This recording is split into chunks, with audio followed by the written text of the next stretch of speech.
Oh, we are live. Hey, everybody. Welcome to Poduty in the News for Tuesday, May 5th, 2026. I've got a great guest joining me today, Don Rodriguex, I&I Studios, record label.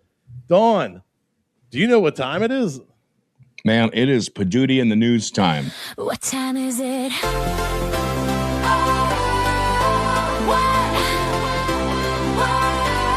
time is it?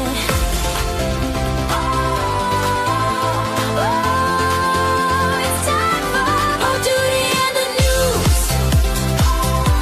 Poduty in the News. The only live news podcast about podcasting from the stage. Poduty in the News. Poduty in the News. The only live news podcast about podcasting from the stage.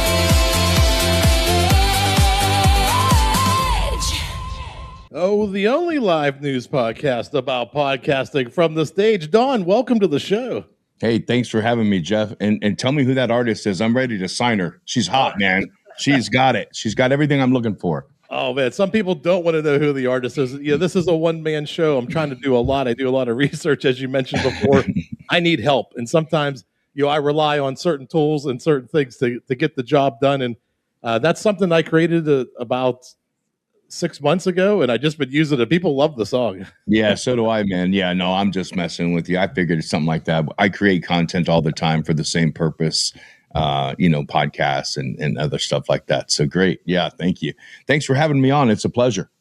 Yeah, I'm so excited to have you here. I was looking at your studio pictures before we went live today, and the way that you structured the studio and the way that you approach recording artists, I'm in love with it. You saw a little bit about the theater space here, so I'm a big DIY, independent production guy.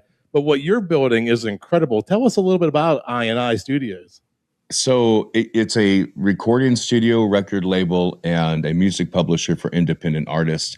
We represent independent artists solely.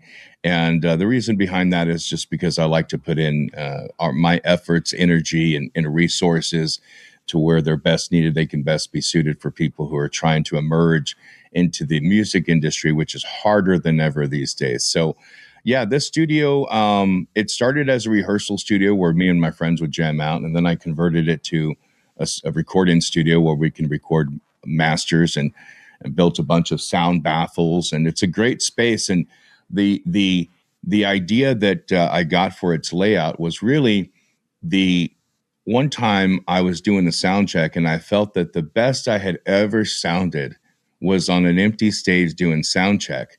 And so I thought, okay, I'm going to build this studio that really looks like a stage and a performance. And instead of the audience, I put mirrors against the wall so that you could see yourself perform. And that's probably the biggest thing that I would get compliments on is like, wow, I can see myself perform. And I didn't know that I was doing that. And artists immediately start fixing things because they can see themselves. But it does very much emulate a live performance venue with no audience. And so you get that, eyes closed, live sound. You can hear me in here now. It has a lot of natural reverb to it. I took a lot of time creating that. It's not an accident. I try to stay humble, but anyone who's in the business will know creating good sound is not an accident. Yeah, and I love it. It's almost like these little pods or like little mini TV studios where people can go in and perform, and it just feels like next level. Like you feel like that professional treatment. You feel like this is your space. This is a place for you to perform, and it's just built so naturally. Especially probably yourself as a musician, like you said, you catered that towards being able to perform solo, perform like you do during sound check in an open theater. You're recreating that and giving that back to the community, so that idea of how to create at your highest level, you're sharing that with musicians all around you. That is the idea, and thank you for recognizing it. I mean, it's a working thing to record masters. It's not easy to get up in front of people and sing and go through warm-ups. Even now, most artists who use the studio will warm up on their way, because warming up is kind of an embarrassing series of cackles and screams and yelps that's not pleasant. And so one of the things here at this studio, when during our recording sessions during the week, unless we're on soundstage, we really don't allow, I don't allow guests inside. It's really just the artist, because making music is a personal thing. And even me being the producer and the sound engineer standing here working with you, it's a difficult thing to put all your inhibitions down and sing and warm up and hit bad notes and start over. It takes a lot of patience and a lot of guts. So yeah, it's not for everyone. And I've had artists who have come in for a week or two and just decided it's not for me. I'm going to go back to my home studio. That's fine too. I get it. I understand. It is next level stuff. Yeah, get a chance. And what's the website? The best way to check it out and see the space and see everything that you're building over there? www.I&Imusic.studio. That's IANDIMUSIC.studio. Yeah, check it out. Just poke around on the site and just look at the different ways to record, the different setups, the different sound stages. It's incredible. I was really immersed in it, going through all the content on the site. Thanks. Now, I built this studio for me, and then, like I said, I opened it to other independent artists. And I'm a 20-year entrepreneur, and my previous life was a contractor, so I'm very familiar with contracts. And I built a record contract that I would want, one where the artist owns 100% of their masters and their compositions, and there's no options in my record contract, so we just do one record at a time. And it comes with a 3-year publishing deal, because I opened up a publishing company as well and registered as a publisher with BMI and ASCAP. So I kind of put all the layers together when I built the studio, when I built the concept, so that independent artists could come here and it could really be a one-stop shop. So when you visit our Instagram page or the website, you're going to see the different rooms, the different studios. We have a photography studio and choreography studio, or dance studio, I should say, where artists work on their choreography, or if we have a photo shoot, we'll do photo shoots in there. And then we have a podcast booth where we'll do interviews of our artists and put that out there and do snippets of interview pieces. So we try and hit everything that we can, because it's really, really, really difficult to be a music artist these days. My number one thing, and we're going to get into this as we talk about these news topics, but the number one thing I emphasize to artists right now is that it is easy to make music. Everyone has a home studio. Your uncle, your brother, your cousin, someone you know has a home studio. When I was young, getting into a studio seemed impossible. But today, that's not the issue. Today, the issue is being heard. Right now, there is over 100,000 songs a day are uploaded to the platforms, the streaming platforms. That is 3 million songs a month. So if you are an independent artist and you are aggressively, and this is aggressive, Jeff, if you are aggressively releasing a song once a month, you are one among 3 million singles. If you are more realistic and still aggressive, and anyone who's an independent artist will know this, still more realistic and yet still aggressive, one every 2 months, we are one single among 6 million singles. So really, today's music industry, the challenge is not making music. Nowadays, the challenge is being heard. And so when we get into these topics, you're going to hear me talk about that. I have 4 pillars to my business, or what we talk about here, always here. That is being heard. It should be our goal. Owning our music, that should be our goal. Music should be human, and we should collaborate as much as possible. I don't think that's the 4th pillar. It's probably slipping my mind, but we're going to get to it because I have a bunch of notes. Yeah, and your story and what you built is very parallel to what we're trying to build here for podcasters. And you're kind of that one-stop shop if you want to record, and there's the distribution and the publishing and all that. You're helping the local content, the local musicians put something together that's bigger than themselves. You're kind of amplifying what they're building. And what we're building here is a live podcast venue where we'll build event landing pages. We'll help them sell their tickets.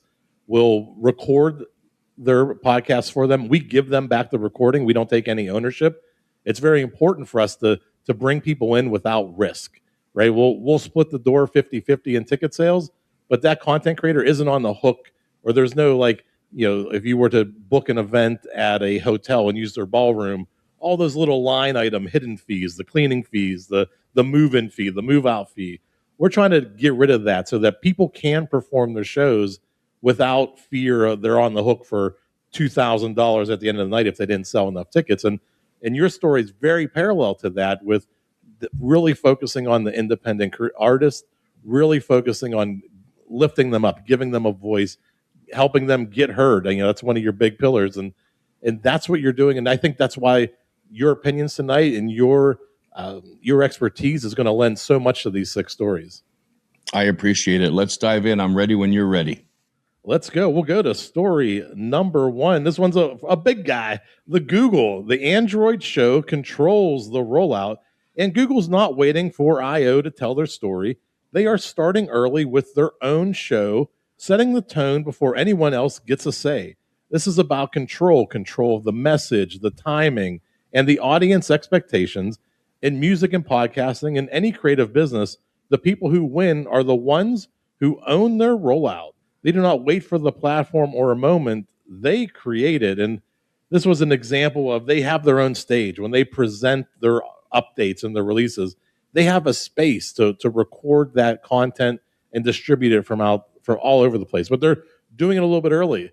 They're doing the Android show before this year's event. And that's an added experience for people who are fans of Android operating systems, cell phones, and they're going to do a live podcast recording before they do their big event.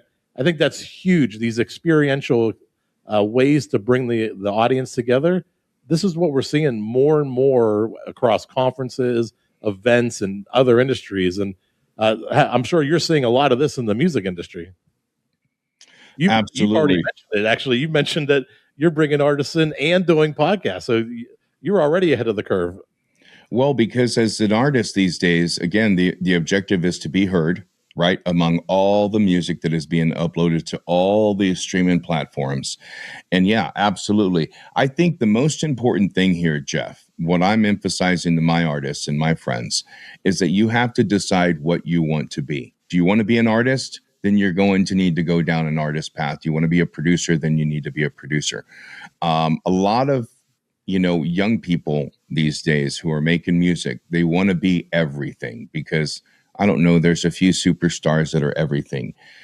I dabble a lot in Buddhism, and one of the things they say in Buddhism is if you, along the path to enlightenment, you run into the Buddha, kill him. That's because that saying means is that your path is individual. It's not this specific path that you might have read about or that you're trying to emulate. And as soon as you start to try and grab the universe by the neck and say, I've got to do it this way, the universe is much bigger than you and it kicks against you and you generally will lose. I am probably in the minority on this story. As a music producer and a studio owner, I am letting Google do what Google does on this one. I get it. It stings a little bit. It feels like you're taking control from me.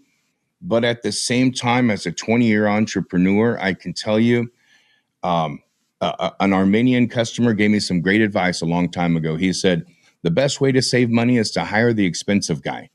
And what I meant by that is the people who do things well, pay them, let them do what they do. And in this case, Google does a better job distributing. And if they have multiple platforms that they're going to distribute our art to, then I'm all for it. What I would rather focus on, if it's me as an artist, what I would rather focus on is getting on the platform. What I would say to this, and this is a big one, and that's why I want to explain it well to the artist, because I know there's artists, I know in my stable right here, they're going to be like, this is, I want to release this one, this and that, and that. I totally get it.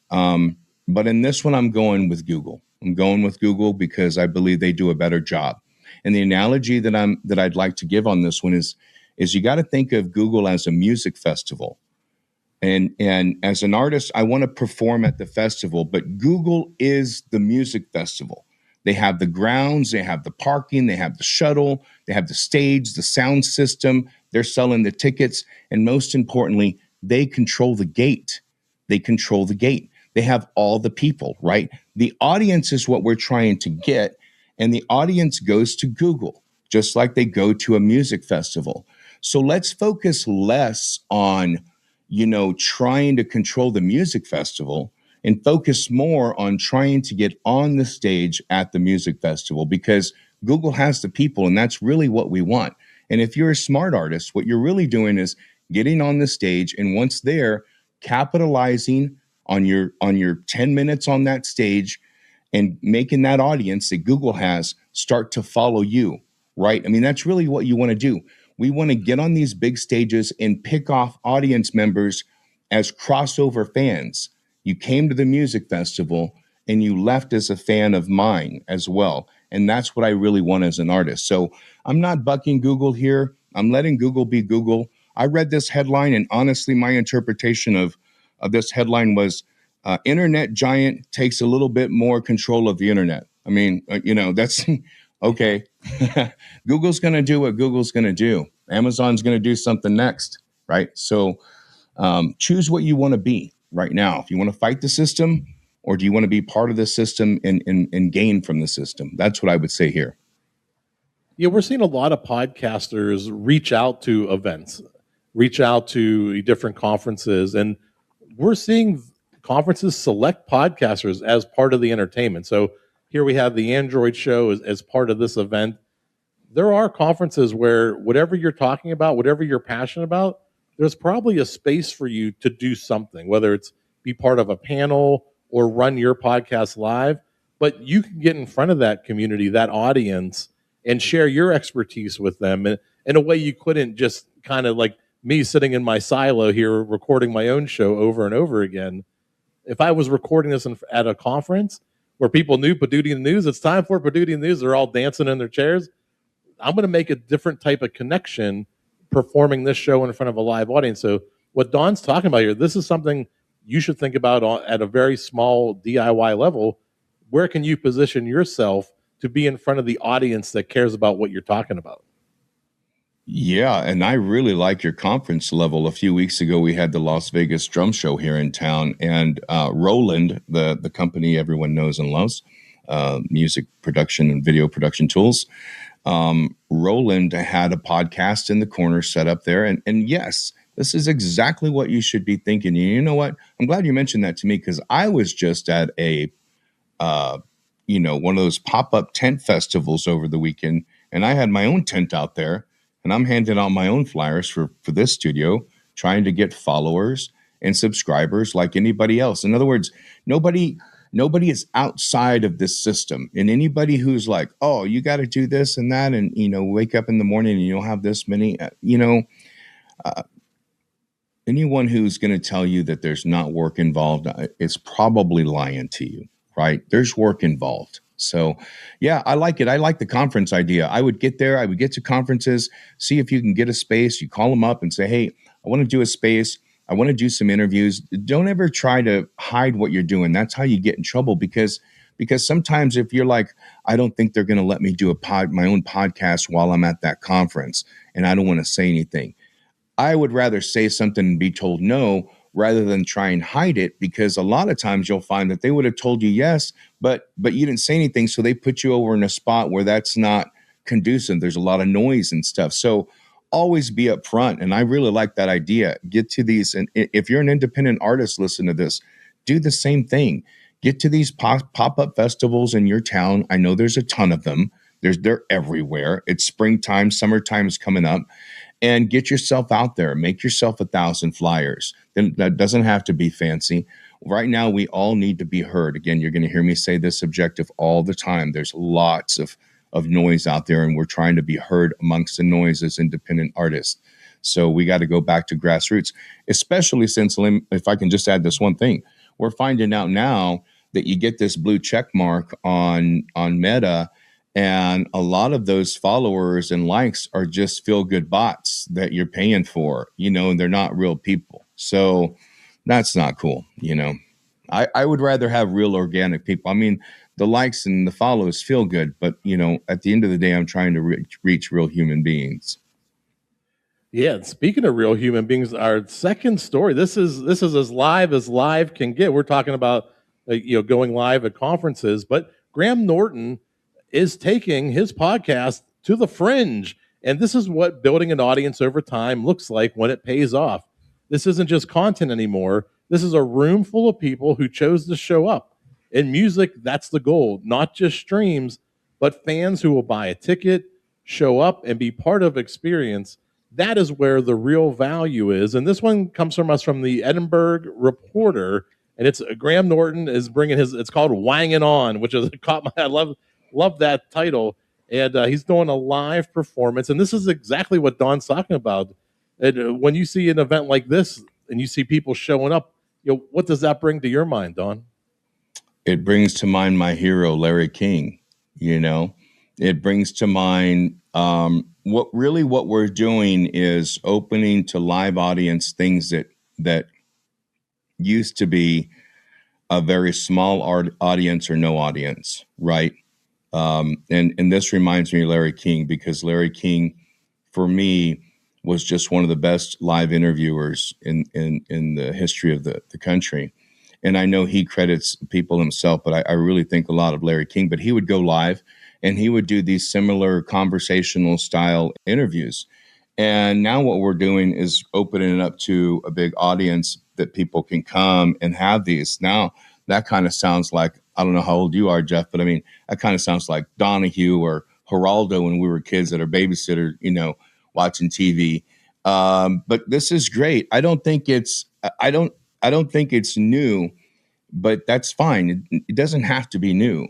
There's plenty of great coaches that'll tell you, take something that someone has done and put your spin on it, put your style on it, apply a strategy from another industry to your industry. These things are great. And I love what he's doing. And I love the Wanging On long form conversational podcasts. I think they're smart. People feel like they're part of the conversation. Again, I'm going to say be heard. It's our mantra here at the studio, but it really is the mantra of a generation, right? They want to be heard.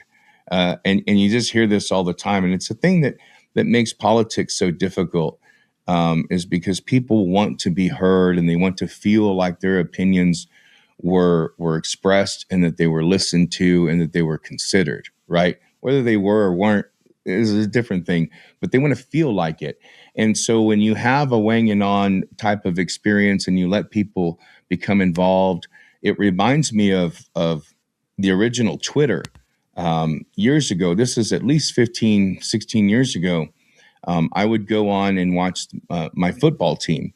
And I would go onto Twitter. My wife would be like, why do you watch the game and you get onto Twitter?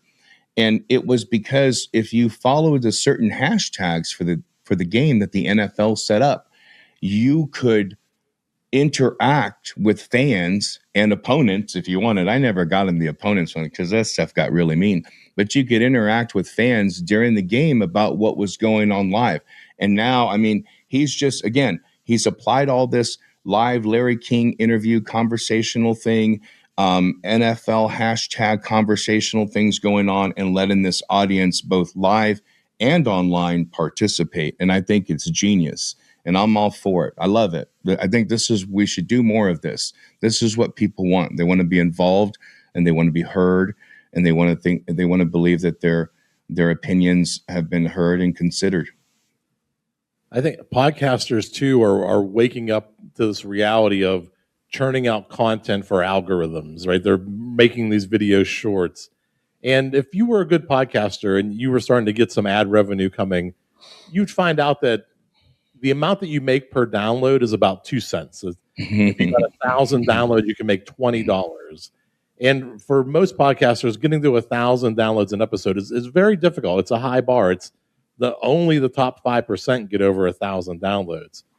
But when we start talking about these live events, what they're building here, what Graham's doing here, Graham Norton, 4 to 5 tickets.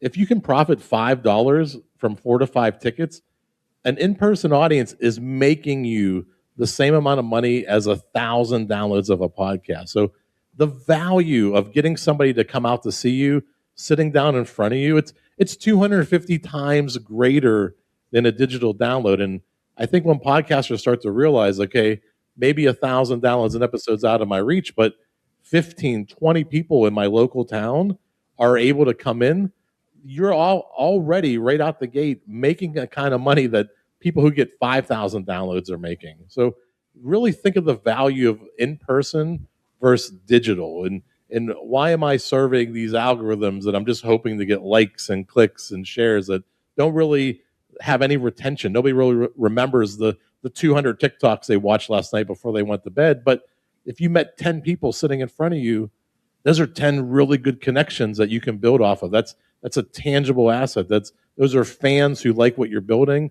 They came out to see you. They're giving you money to perform what you're doing.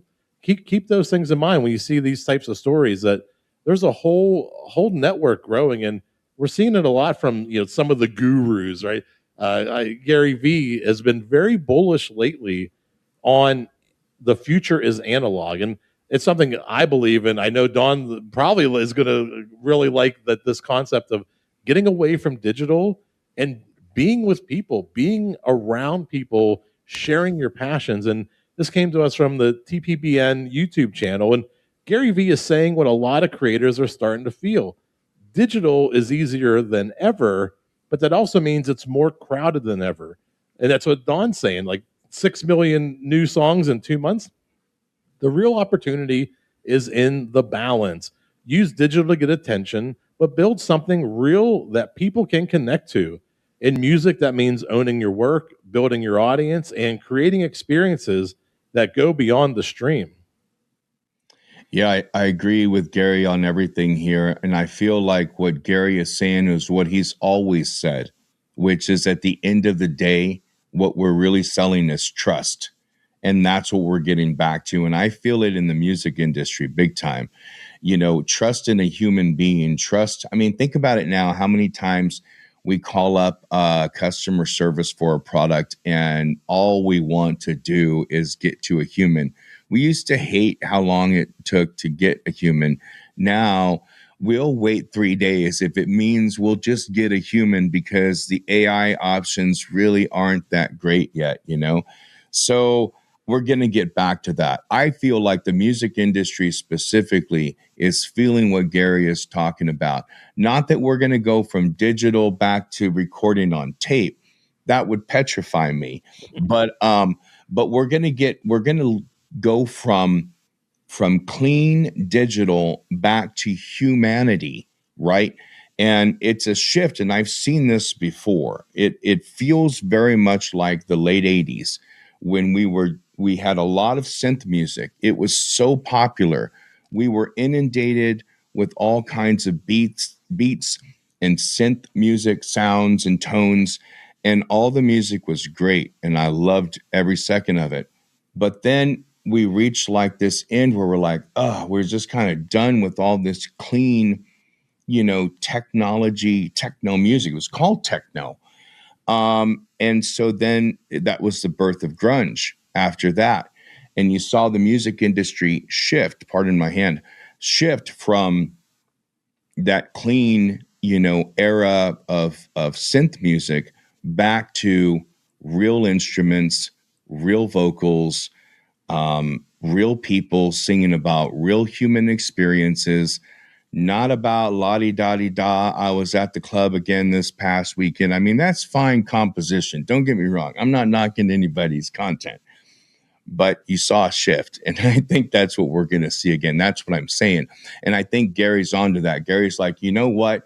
We're kind of reaching the end of digital clean, blah, blah, blah. We want to be reminded that life on earth is difficult, and it's not, hunky-dory at the club doing this, drinking, smoking, whatever they talk about. So I think that's what we're seeing, and I'm all for it. Again, that's what I'm telling my artists. You know what? If you want to have a sustainable career right now, learn an instrument, become an artist that can perform with live instruments, and don't worry about your voice so much. I would say, stop working on your voice and start working on playing a piano or a guitar or something like that is going to make you feel more human, and let your voice, not be great. And I just had an artist this morning who was in the studio working, and he was working on recording vocals, and he was doing some engineering work. And I told him, leave your breath in there. There was a part where he takes a breath just like that. Leave it in there, because that's telling people that this is a human behind that microphone. AI doesn't have a breath. Yeah, keeping it real, keeping those little nuggets in there that later on people come back to as behind the scenes facts, or did you know that during this song they did this, and those become the things that people really connect to. That makes you human. You make mistakes. Even on this show, I'll stutter a couple times and I'll trip over my words, and I have to remember to slow down so that I'm not talking like a Pittsburgher. But those things that's who I am. That's who I am as a host, and those are things people connect to. And I get feedback, like people like my voice. They like hearing the way I sound. They say it's soothing. I don't know why, but that's me, and that's who I am on stage. And you're going to have your own way to perform on stage, your own way to do things that's completely different than anybody else. And nobody has ever done it the way that you're going to do it. And so really embrace those things and lean into them. I agree. And what Gary is saying is that is what the new audience is looking for. They want to know what is real. I mean, and I'm facing this all the time. My wife and I just turned 50 last year, and my wife and I are always like, we can't decide what's real or not. We'll ask our kids, hey, is this video, this bear on a trail, is this one real? No, that one's not real. Oh, okay. How about this cougar on the trail? Is this one real? Yeah, that one's real. Well, how am I supposed to know? So I think that's what people are going to want. I think that's what the audience is going to be clamoring for soon. They're going to want real humans. They're going to want humanity. They're going to want to be reminded that we're not alone on this big floating rock in the universe. Yeah, and coming from two creative entrepreneurs, our next story really leans into that of creating, right? And if you have an idea, here's a chance for you. This comes to us from WNYT, so New York, that somebody's offering a year of studio time. I don't know if it's one session a month for 12 months, which is still a great opportunity.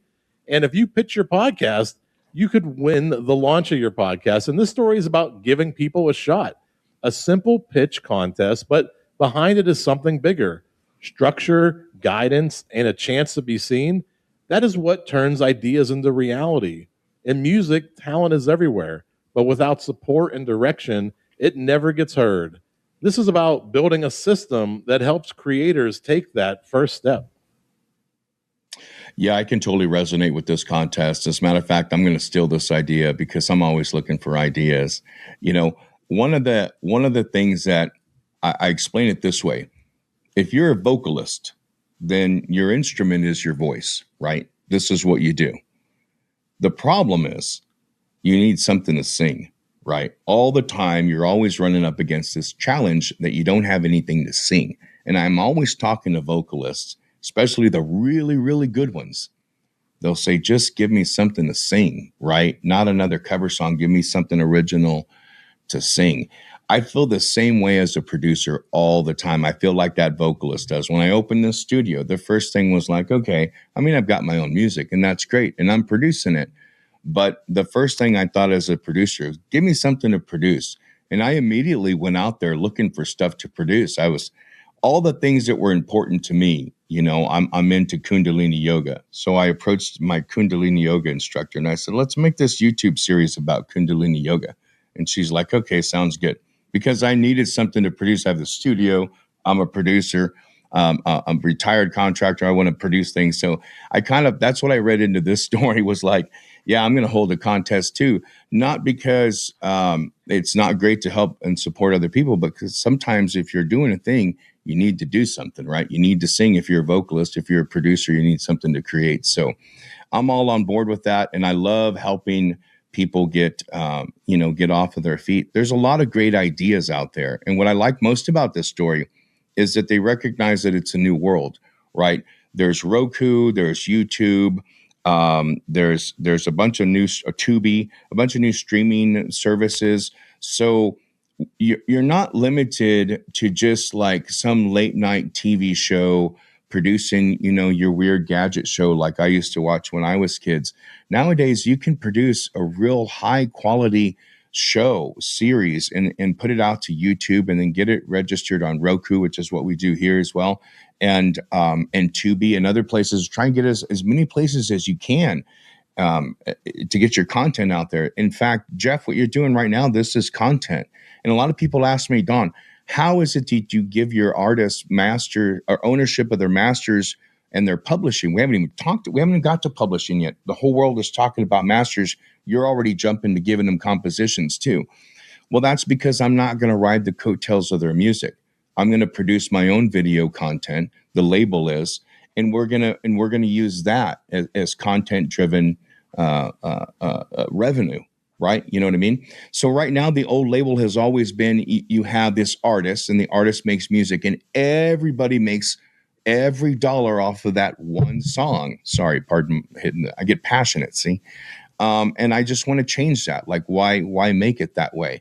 So when you see people producing new things, it's for that reason. So I'm here in the studio, but I'm not just producing my own music. I'm producing other people's music, and then content as well as Kundalini Show. I'm launching another show called Alley Jazz Sessions that's going to premiere in October of 26 and run through June of 27. So it takes that. It really just, if you're going to be heard, if you're going to be seen, you've got to get out there and do it. So if you have an idea, pitch it. If you're in the area of this contest, pitch it to them. Don't think that your idea is silly, but I will remind you, your idea is just words, and words are just sound waves moving through air. So unless you call someone and you put something into action, your idea is going nowhere. So I fully support this. If you have an idea and you're in the Las Vegas area, call me. I love new ideas. Tell me what you want to pitch. I have another one that's about reincarnation, and it's called The Silhouette. I'm going to produce that one this summer too. So yeah, listen, I love it. This is great. I love supporting people and their ideas. I would love to see all the ideas that would come through. The only thing that would make me upset, and what's going to upset these people behind this contest, is that they can't produce everything, because they're going to get some great ideas and they're going to be like, well, now we got to choose one or three, you know? Anyway, go ahead, Jeff. I'm monopolizing the conversation. No, this is why I want you here, Don. I want to hear your experiences, your perspectives, and getting it from the music industry.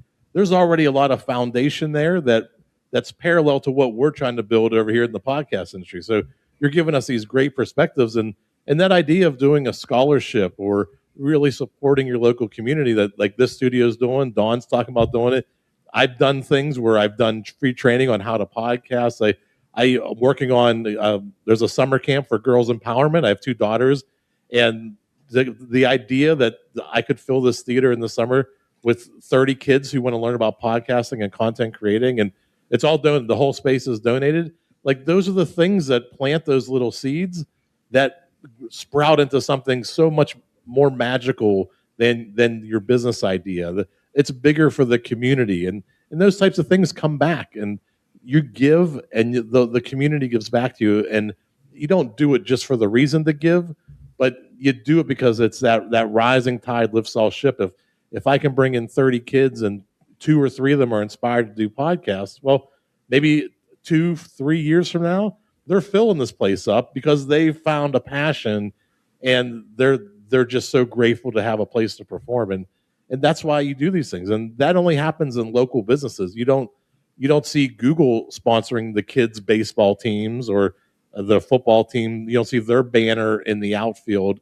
But your local businesses, these local communities, these studios, they're the ones that are out there doing the hard work for the community and to help bring everybody together. And this is a great podcast. The 229 podcast, they're building a local movement. I love it. This happened at a skating rink, and this comes to us from the Post Searchlight. This is what happens when a podcast becomes more than just a show, a local event, free for families, built around connection and conversation. This is how you build something real. And in music, it's the same idea. You're not just putting out songs, you're building a community that believes in what you're doing and shows up for it. And this was like at a roller skating rink. There was food. They were feeding the community. There were donations. It was just a great event. And they recorded a podcast during the whole thing. So it's that full circle now that all the things Don and I have been talking about, building something for the community, supporting the community, and they're showing up to support you in return and listen to your podcast and hear about the things that you're doing. This is huge. This is important. I mean, I don't think that you can make a better move as an independent artist if you're an independent artist listening to this, or a podcaster like you represent, Jeff.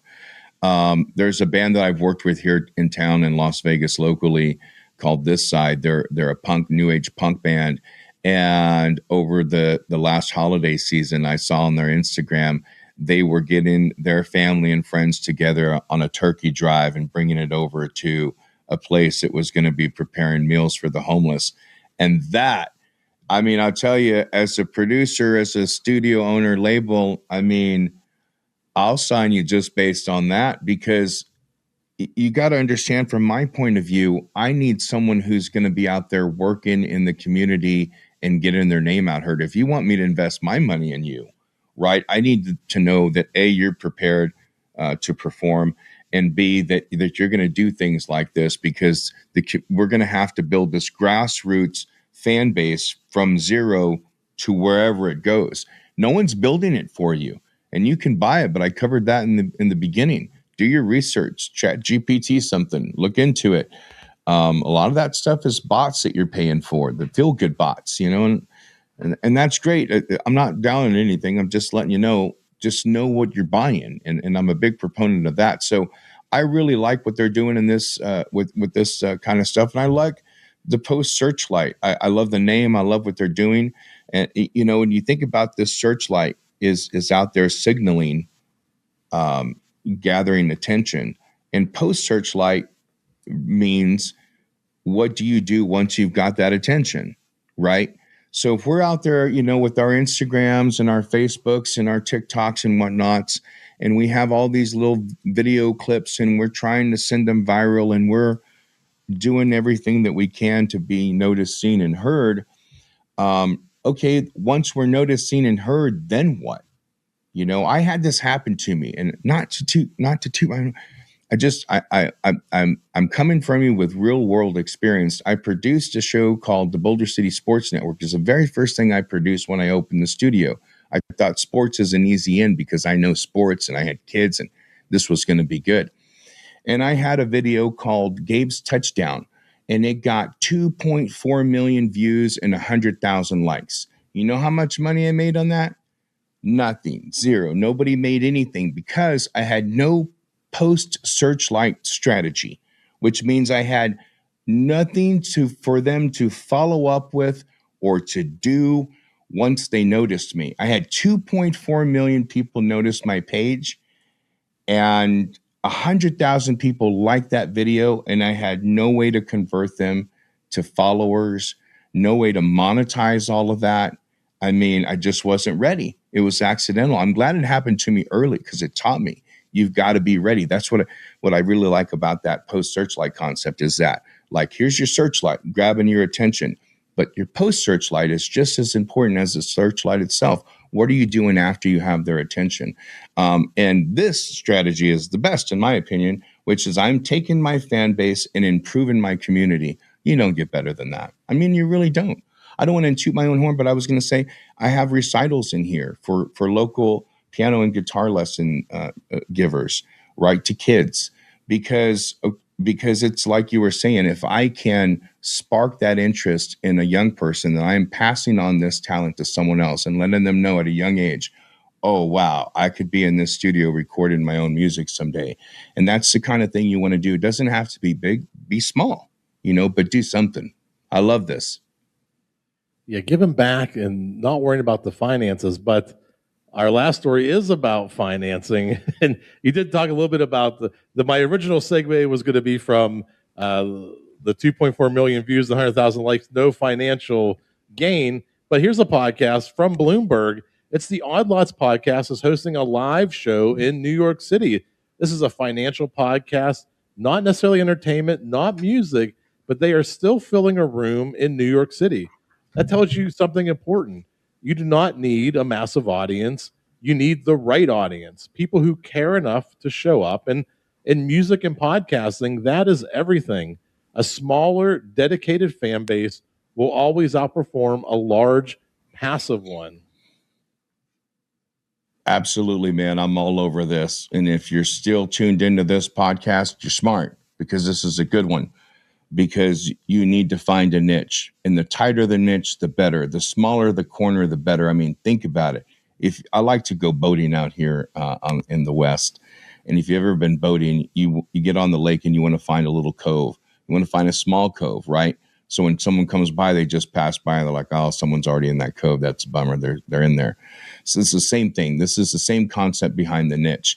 And that's the fourth pillar, by the way, which is find your audience. That's what we're always saying here. Be heard, own your music, protect your music, and find your audience. This is a big one. Finding your audience is what we pitch here, because there's 8 billion people on Earth, Jeff, right? And I think that's what this article is speaking to. There's 8 billion people on Earth.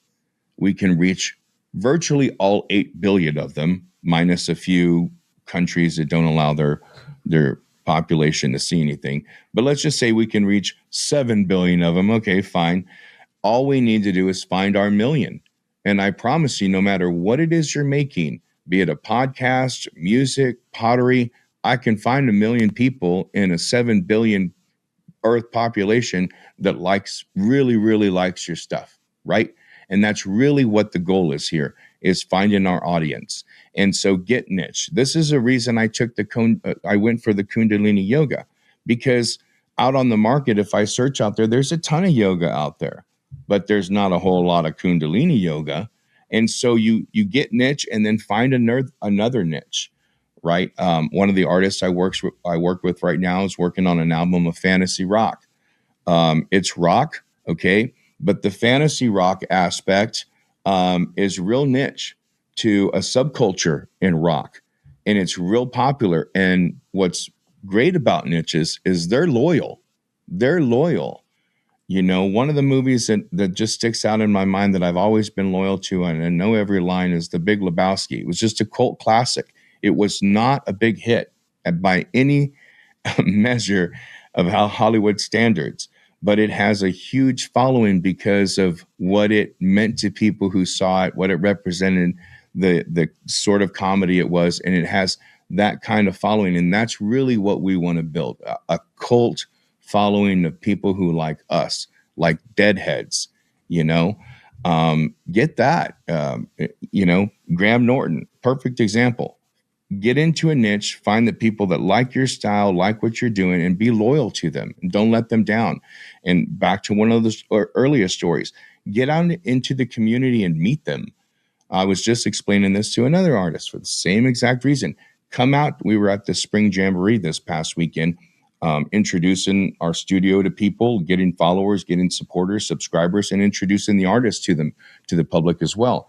And so this was my point. Get out there, meet the people. Because I know every artist that I followed at a young age, every artist that I happened to meet when I was young and they were just starting out, I followed them now till the day I'll die. I'll be following them, right?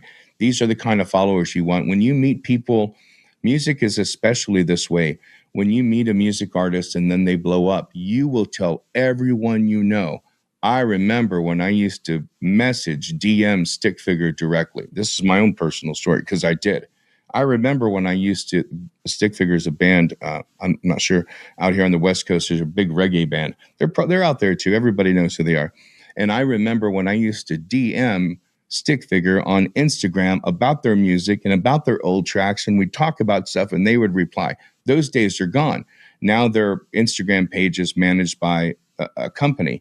So, but I'm going to tell everybody, right? And I'm going to be a huge Stick Figure fan till the day I die. And I'm going to tell everyone how I used to DM. This is the kind of stuff that you want to create organically on your own, getting out there into the community, helping people, getting to know your fans, and building that cult following with your niche stuff. Get niche. I'm all about it. Stay real, be authentic. What Gary Vee was talking about. Find a niche. And be loyal to them. Yeah, build trust with your audience. I think we hit everything, right? That's right. I niched down so much. I'm the only live news podcast recorded live about live news podcasting on Tuesday nights, even in Tarentum, Pennsylvania. So I've really honed in on my target market. But Don, this has been amazing, delivered so much value. There's so many parallels between what you're creating in the music industry and what we're trying to build here. And I love hearing that outside perspective, hearing another way to approach this business model. And the last thing I do before we say goodnight is I turn the stage completely over to you one last time. You can plug, promote, talk about anything you'd like. Don, the floor is yours. Oh man, wow, anything I'd like. Well, I would say love one another. That's going to be the thing I'd have to say when someone puts me on the spot. I love the opportunities to plug my companies and stuff, but what really always needs to be said is that the everybody here, we're on the School of Earth together, and we should love each other. So that's the first thing that I would say.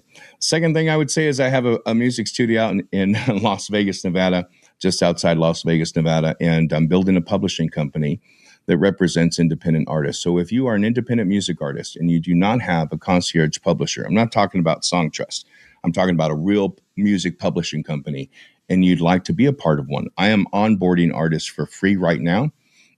There are some fees. Let me just full disclosure. I say free because I'm not charging anything. But if we have to fix some metadata or if we have to remaster your tracks, sometimes that can cost a little bit. But otherwise, onboarding into my publishing company is free because I'm building a catalog of independent artists. And the reason I'm doing that is because I feel like Hollywood is under a ton of pressure to produce a lot of content, and all of their content always requires music. And if you don't notice, every documentary, every series, there's a ton of music in it. And so I believe the reason that AI is such a huge source of this music right now is because we don't have our legal paperwork in order to transfer and sell and license our music. So one of those things is getting all your metadata in order and getting your tracks the copyrighted properly. So I help artists do that. And then when we do that, we onboard you into our publishing company, and then we blast you out there trying to get your music placed in documentaries and playlists throughout the world. Again, our goal is to find our audience, and find our niche and to be heard among the noise. So if you're an independent artist and you need a publisher and you're interested in onboarding with me, please reach out to me at admin@I&Imusic.studio. That's ADMIN at IANDIMUSIC.studio. Admin@I&Imusic.studio.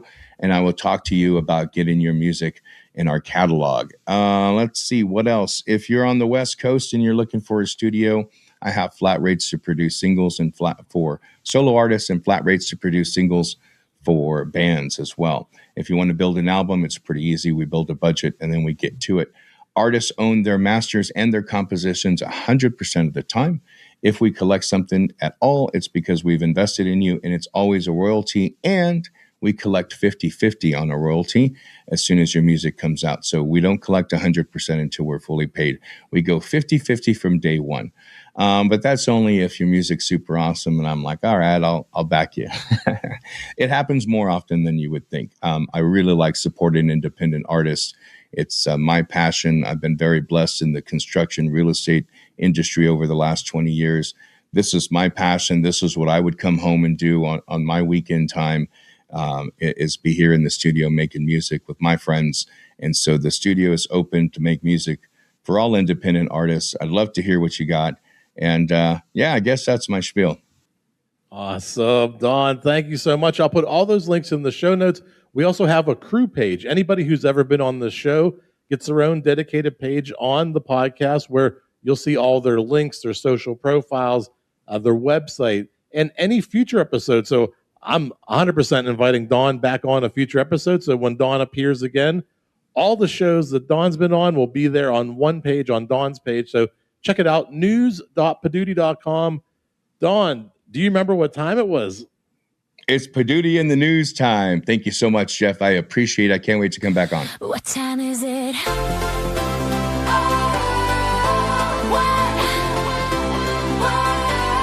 time is it?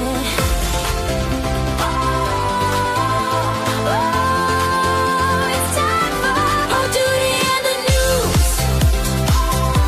Poduty and the news. The only live news podcast about podcasting from the stage.